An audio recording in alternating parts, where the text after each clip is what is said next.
Hello everyone, and welcome to yet another edition of Late Night with George and Ron. And today we're going to be talking about, should you bid lawns using satellite imagery? Ron? Yes and no, George. Yes and no? Yeah. Why yes and no? Well, there's a lot of pluses and there's a lot of minuses to that. Really? Yeah. Well, give me an example of what a positive thing would be. Well, a positive thing is this is what we found ourselves that works quite well with that, is that if you're really, really, really busy and you just don't have time and we want to be Johnny on the spot, we'll pull it up on the imagery, and if it's, an area that we so-called work in or whatever, we like to call them up and give them a quote right on the phone. We do that a lot with our poor neighborhoods, because of the simple fact that we know what our profit margin is, and we know a lot of people are just out there, they're tire kickers. Mm-hmm.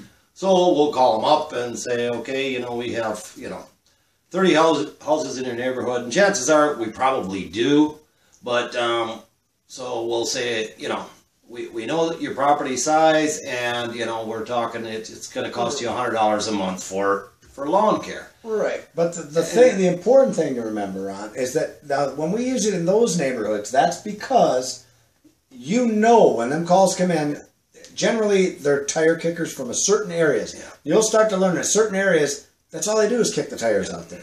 That's where but that's going to come in time. You're not going to know that right away, but if you're just starting out and getting going. But for those of you guys who have been doing it for a while, you know what I'm talking about. You know that, hey, every time we get a call out of that city over there, it's, you never get them. You get 1 out of 10, because they're always kicking the tires. And every time you give them a price, they think, oh my God, I was getting it done for half that. Those are the things you hear, and that's why he's talking about that. So it does work. Now, give me an example of the negative. What's the negative? The negative part of it is that also there again, it goes with your different types of clientele. You might be in there's cities like further to the north of us, to where, they're well-to-do people. They have more obstacles. They have more, their grass is better.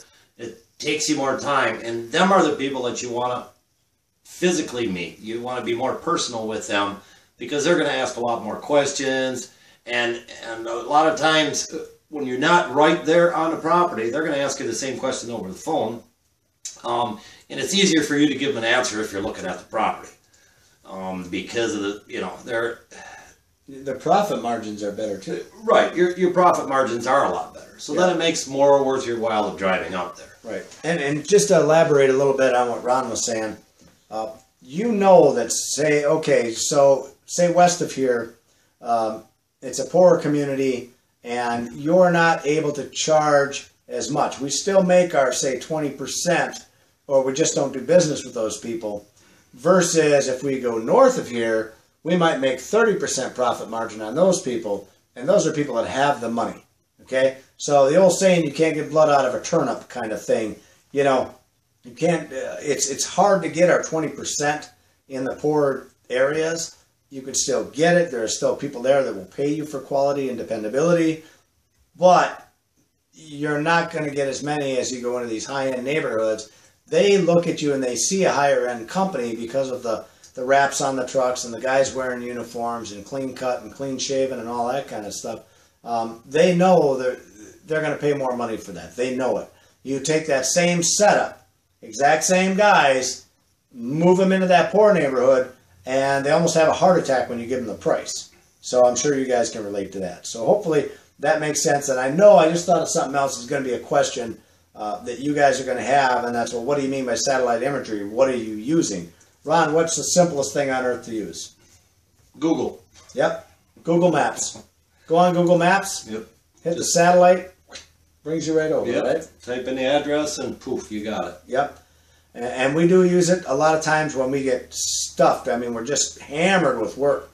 We don't know which way to go, and you know that you want to be Johnny on the spot, and the only way you're going to do it, because you've got to work this job till dark. You're never going to get done. I don't want to give her a chance to get anybody else. I'm going to call her up and say, you know what? Let me give you an example of how we would do this. Ron, if that'd be better for him, and so you get a good understanding. Ron, act like I'm the customer, and you're calling from our company, what would you say to them? Well, I would say, George, this is Ron with Family Lawn and Landscape. And I would say, Ron, well, thank you for calling me back so quick. And we do hear that a lot. We do. That's awesome. Thank you. I appreciate that. Well, you're very welcome. We try to be Johnny on the spot all the time, George. And you sent us an email, and you did the lawn service. Yes, I did. And then you'll hear this whole story, but I'll just tell it for you. Well, Ron, I've had just the most horrible experience with my people. Oh, the ones that were coming there before, they wouldn't even blow the clippings off the driveway. Can you imagine? But this went on all the time. Ron, I couldn't possibly put up with this any more than I already have. I've given them a chance and a half. They haven't corrected it. I've had the clippings everywhere. Not only that, they'll come at 6 o'clock in the morning and mow. I'm resting. I'm in the middle of my nap. How could I be expected to put up with that? I can't possibly put up with that, Ron. What can you do for me? Well, what I can do for you is, number one, we won't be there at 6 o'clock in the morning mowing, because we just don't get up that early. Yes, continue. But no, seriously, how we would handle that is I would tell them, we have, I know what your property is, ma'am or sir. George, of course, it would have been a sir, so George. And George, I business with yeah. sexual preferences, Ron. God only knows what it could be, but because you never can't always see what you're talking to. Continue. And we thought this was going to be somewhat serious. Somewhat serious, yeah. But anyway, I would tell them, we're very, very familiar with that area. We're there every week. We have 30 homes there. This is, it's going to be $100 a month. We will not forget to blow your clippings off your driveway. We do edge everything. We do weed whack everything. And we're there every week. And we're there every week on a timely manner. And they would say, well, Ron, that sounds fantastic. You sound like such a nice gentleman. What will you wear when you come over and mow my grass? Well, it just depends what you are. God. Anyway, so because you never know what you're going to get on the phone. Let's see. Well, the imagery helps you tell, this going in. You always look for this. Is it a corner lot or is it an inline lot? Because there's a big difference in the prices there, It sucks because, well, one of the downfalls is you can't see all the things that are there. I guess the downside to this, you can't see how many obstacles there are to trim around. You can't see all the dog shit all over the lawn that is going to be a nightmare. I automatically jack the price, and now we even tell our customers, just because we built our business up so much, now we tell them either the dog crap gets cleaned up before we come, or we don't even come in there because... I don't mind a pile of dog shit here and there. You're going to have that. You can't stop. You can't not have it. But when you come into it, especially a small backyard, and you can't walk 3 feet without stepping in a pile of shit. I mean, you know what happens when you hit it with a weed whacker. You guys know it's just, I did that right? Yeah, well, that worked. And chances are it's going to be like the first or second yard you do in the morning. So then you stink like dog shit all day long. All day. And it's on your boots. Then it's tracked in the truck. It's every time you get on the mower, it smells like it. Mower's going up and down the trailer. Trailer smells like it. I mean, Jesus, not the trailer, but our trucks. Yeah. But anyway. Yeah. And normally, if you do discuss that with the customers, they all, as a rule, understand. Right. And the other thing that's a downfall of that stuff, too, a lot of times is when we talk about the obstacles, it's what you have to trim around, what you have to edge around, too. And all the blowing off of the sidewalks and driveways and things of that nature, too. They got a lot of concrete. They got concrete in the back of the house you got to edge around and you got to blow off. Or do they not have it? Is it just the driveway up in the front? Or are there sidewalks that you have to do also? Or is there a big old sidewalk that goes all the way around the corner of that house? So now you got to edge by the curb, both sides of the sidewalk, and the driveways, and whatever's in the back of the house. That all makes a big difference, and you can't tell that stuff from satellite imagery. So you get into a real tough spot, and I guess I'm a advocate of it.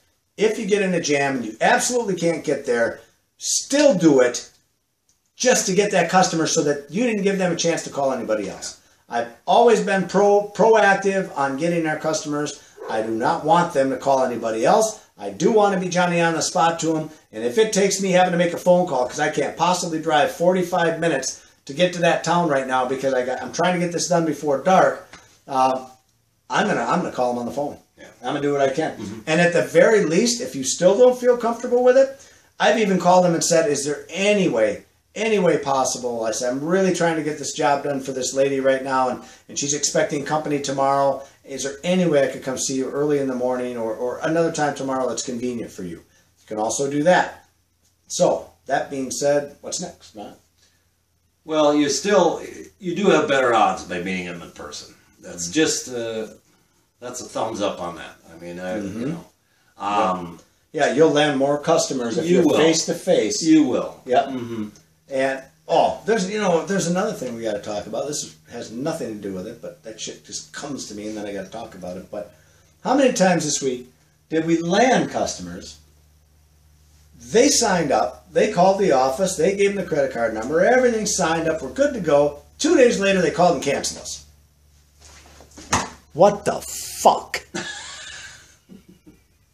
Really? Yeah, I think we had. Well, today's only Monday, so I think it was 3 of them did that last week. Oh, I know. No rhyme, no reason. Nothing. Yep. And you know what it is. You know what it is. We've talked about this. They found somebody cheaper. They sign up with you on the spot. Now, this is what really gets me, and I'm sure this has really nothing to do with should you bid lawns using satellite imagery. But here's my little, feel for everybody today to let you know I'm right in there with you. When they call you up, okay, you spent money to advertise, you did it, you built your website, it worked, they called the office. Okay, so now my office girl calls us, okay? Ron goes out there, bids the job, meets the customer, you have expense and all that, he's very high priced, and then he wants a raise every year on top of it, which makes him even more higher priced, which he just got a raise. I don't see you bragging about that to everybody, Ron, but I'll give you a chance for that in a second. But then he's got to go see him. He locks him in. They call the office again. Or we have our office girls call them back, get the credit card, yada, yada, yada, get them all set up. So it's more time. I'm paying the office girls to do that. And then 2 days later, you haven't even given us a chance to fuck up the property yet. No. That's what really pisses you off. I could see it if they gave us a month or two. Yeah. But, I mean, really? Because we'll fuck it up for sure in a month or two, but well, sure. Not right off the bat. You don't even get a chance to sit on the property or work on it. God damn it. What it is they found somebody cheaper. They found somebody cheaper. You know damn well when they got done with you, they probably talked to their neighbor, and neighbor said, "What? You're paying that much? Oh Christ, my guy will do it for this amount." Yeah. The low ball and little bastard. Whatever. Don't even get me started on that. But anyway, that's it for this session of Late Night with George and Ron. Well, like I said, that's it. I guess. Oh, wait, I was going to give Ron a chance to tell him about that. I did. I got a raise. Look at that son of a bitch. Yeah. Carved it out of me. I'm still going to be eating bologna sandwiches for the rest of my life, but I just keep giving my money to all my employees. That's the kind of guy I am, So, how about a little pat on the back there, Ron? Just a little bit. Boy, Ron. Thank you, Ron. Well, I had to work Dawn a little bit for it, too, so. She really had the final say. Yeah, he's not lying about that. She does. She rules the roost, so. All right, guys. We got some beer to drink. See ya. Good night.